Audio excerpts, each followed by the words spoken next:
To connect funding pipes to TradingView, several methods can be employed, as there is no direct integration between the two.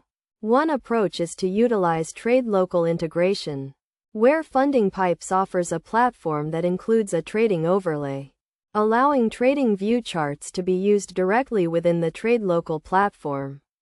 Alternatively, third-party trading platforms, such as SeedTrader or DXTrader, which have TradingView integrations, can be used to access TradingView charts while trading with a funding pipes account.